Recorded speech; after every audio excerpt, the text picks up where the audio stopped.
নমস্কার বন্ধুরা। আজকে আমি একটু বড় ভিডিও করছি কারণ আজকে আমি একটা খুব কমন শব্দ নিয়ে কথা বলবো, সেটা হচ্ছে পাপী। আচ্ছা, এই পাপী বা পাপ বা ভীষণ পাপী এই শব্দগুলো তো আমরা শুনেছি, কিন্তু মহাপাপী এই শব্দটা কি কখনো আমরা শুনেছি? বা যদি শুনে থাকি সেটা কোথায় শুনেছি? এইটা জানতে গেলে আমাদের যেতে হবে মহাভারতের একটি অধ্যায়।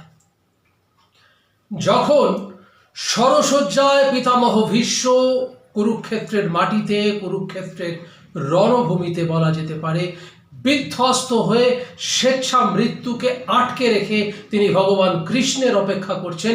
তিনি ভগবান কৃষ্ণের জন্য অপেক্ষা করছেন কারণ একটি প্রশ্ন তিনি ভগবান কৃষ্ণের কাছে রাখতে চেয়েছিলেন যে, হে মাধব, আমি পিতামহ ভীষ্ম জীবনে তো এমন কখনো কোনো অপরাধ করেছি বলে আমার মনে পড়ে না, তাহলে আমার মৃত্যু এত কঠিন, এত ভয়ঙ্কর হলো কেন? ঠিক সেই মুহূর্তে শরশয্যায় শায়িত ভীষ্মের কাছে এসে উপস্থিত হলেন মাধব, অর্থাৎ স্বয়ং শ্রীকৃষ্ণ। ভগবান শ্রীকৃষ্ণকে দেখে শরশয্যায় শায়িত অবস্থায় পিতামহ ভীষ্ম তার কষ্ট যন্ত্রণা থেকে চিৎকার করে বলে উঠলেন, হে মাধব, আমি পিতামহ ভীষ্ম, আমি জ্ঞানত কখনো কোনো অপরাধ বা অন্যায় কিছু করিনি, তাহলে আমার মৃত্যু এত কঠিন, এত এত বেদনাদায়ক, এত পীড়াদায়ক কেন দিলে মাধব? মাধব মৃদু হেসে হাত জোড়ো করে পিতামহ ভীষ্মকে বললেন, হ্যাঁ পিতামহ, আমি জানি আপনি জ্ঞানত কোনো অন্যায় কাজ করেন। আপনি যেটা করেছেন সেটা কিন্তু মহাপাপ ছিল। মনে পড়ে আপনার, যেদিন আপনার কুরুকুলের বধূ অর্থাৎ কৃষ্ণা, যেটা দ্রৌপদীর আরেক নাম, আপনার সেদিনটা মনে পড়ে পিতামহ ভীষ্ম? যেদিন দুর্যোধন এবং দুঃশাসনের দ্বারা বস্ত্রহরণ হচ্ছিল দ্রৌপদীর, সেদিন আপনার কুলবধূ কিন্তু প্রথম আপনার কাছে গিয়ে হাত জোড় করে বলেছিলেন, হে পিতামহ, আপনি আমায় রক্ষা করুন, আমার সম্ভ্রম রক্ষা করুন আপনি, কিন্তু আপনি মুখ ঘুরিয়ে নিয়েছিলেন। আমি সেই দিন কিন্তু ঠিক করেছিলাম পিতামহ যে আপনার শাস্তি, কঠিন শাস্তি দেব, কিন্তু তার আগে আমি জানতে চাই হে পিতামহ, আপনি কেন সেদিন মুখ ঘুরিয়েছিলেন? পিতামহ ভীষ্ম দীর্ঘশ্বাস ছেড়ে বললেন যে, হে মাধব, সেটা যে ছিল আমার দায়বদ্ধতা, আমি যে প্রতিজ্ঞাবদ্ধ ছিলাম দুর্যোধন দুঃশাসনের কাছে, আমি যে তাদের হয়ে কথা বলবো, আমি তাদের হয়ে তাদের রাজ্যসভায় ছিলাম, আমি কিভাবে দ্রৌপদীর বস্ত্রহরণ রক্ষা করতাম?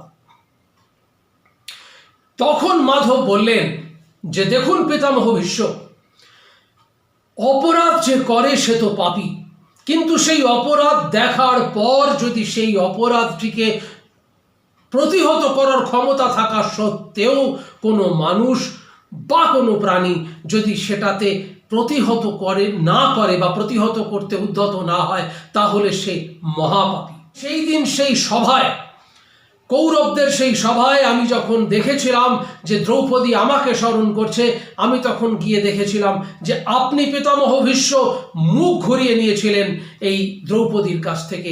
আর সেই দিনই আমি ঠিক করেছিলাম, দুর্যোধন বা দুঃশাসন এরা তো পাপ করছেই, এদের মর্মান্তিক মৃত্যু তো আমি নিশ্চয়ই নিশ্চিত করব।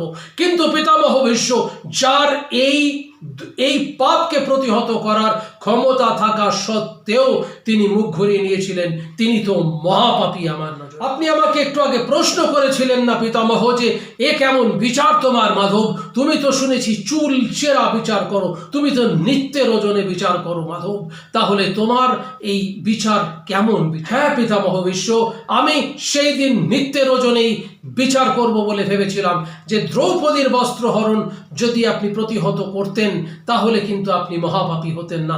আপনার ক্ষমতা থাকা সত্ত্বেও আপনি সেদিন মুখ ঘুরিয়ে নিয়েছিলেন, আর সেটাই ছিল আপনার জীবনের মহাপাপ। আর সেই মহাপাপের কারণেই আপনার এই কঠিনতম শরশয্যা, এই কঠিনতম মৃত্যু, এই বেদনাদায়ক মৃত্যু আমি আপনার জন্য নিশ্চিত করেছি। পিতামহ ভীষ্ম, আপনি মার্জনা করবেন, আমি মাধব আপনার কাছে ক্ষমা প্রার্থনা করছি, কিন্তু পিতামহ ভীষ্ম, আপনি জেনে রাখুন যে অন্যায় যে করে, পাপ যে করে, সে তো অবশ্যই পাপী, কিন্তু সেই পাপকে বা অন্যায়কে যে প্রশ্রয় দেয়, যার ক্ষমতা থাকা সত্ত্বেও সে সেটা প্রতিহত করে না, সে কিন্তু মহাপাপী হয়। আশা করি আমি আপনাদেরকে এই মহাভারতের অধ্যায়ের অংশটুকুনি বলে বোঝাতে পেরেছি, এবং আপনারা আপনাদের জীবনে আপনাদের এমন অনেক ঘটনা আপনাদের জীবনে ঘটে যেখানে আপনারা কিন্তু চেষ্টা করলে সেটা প্রতিহত করতে পারতেন, বাট স্টিল আপনারা কিন্তু সেটা দেখে মুখ ঘুরিয়ে নেন। আপনারা কিন্তু ভাবেন যে এটা তো আমার সমস্যা নয়। সেই জায়গাটা থেকে দাঁড়িয়ে আপনাদের কাছে আমার অনুরোধ রয়েছে যে অন্যায় যদি দেখেন আর সেখানে যদি আপনার মনে হয় যে আপনি এটা প্রতিহত করতে পারবেন, তাহলে মুখ ফিরিয়ে নেবেন না, এগিয়ে যান, একটি মানুষকে রক্ষা করুন বা একটি প্রাণীকে রক্ষা করুন। এটুকু শুধু অনুরোধ রইল, না হলে নিত্য রজনে বিচার হবে সেই ওপরওয়ালার কাছে। জয় সীতারাম, জয় রাধা মাধবের জয়। যদি আমার চ্যানেল ভালো লাগে, লাইক শেয়ার কমেন্ট করবেন, চ্যানেল সাবস্ক্রাইব করবেন, এই অনুরোধটুকু রইল।